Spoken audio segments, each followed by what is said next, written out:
Мен өзім Батыс қаласының ауылы Жаңақала ауданында өмірге келдім.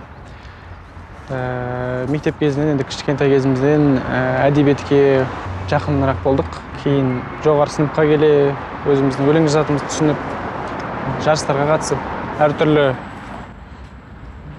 байқауларға қатысып, өзіміздің бағытымызды сынап жүрдік.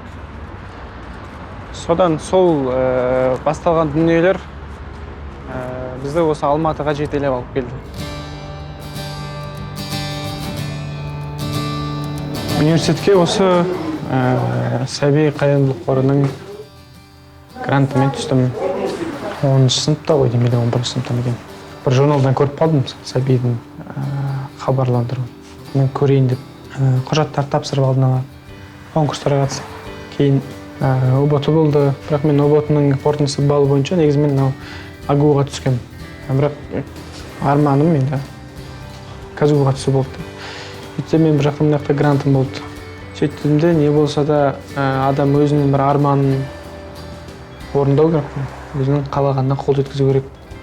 Сосын Нартәуекел деп осы грантты пайдаланып КАЗУ-ға келдім.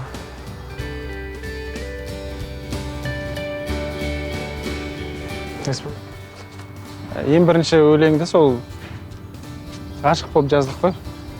Енді ақын адам ғашық болу керек қой бәрібір.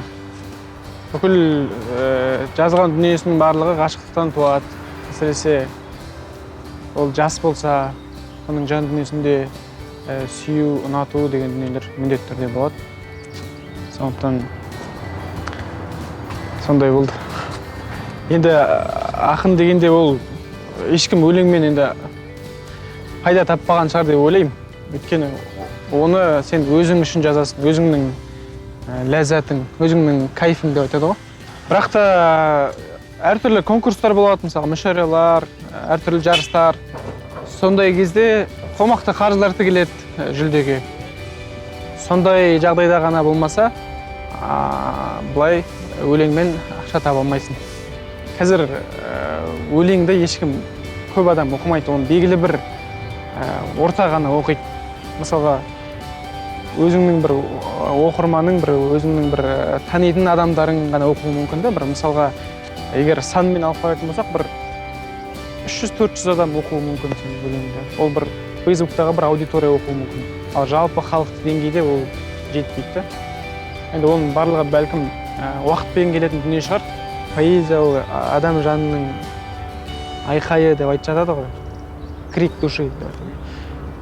Мен осы нәрсеге тағы бір нәрсе қосқым келеді, яғни ол айқайы ғана емес, және адам жанының бір сыбыры деп айтқым келеді.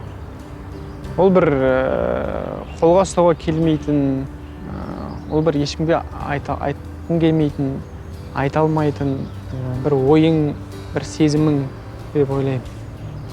Бірдеңе деп кесіп-пішіп айтуға болмайтын шығар, өмір бойы өлең жазамын деп. Бірақ та егер сенің жан дүниеңде бар болса, ол сенімен бірге өмір сүреді деп ойлаймын.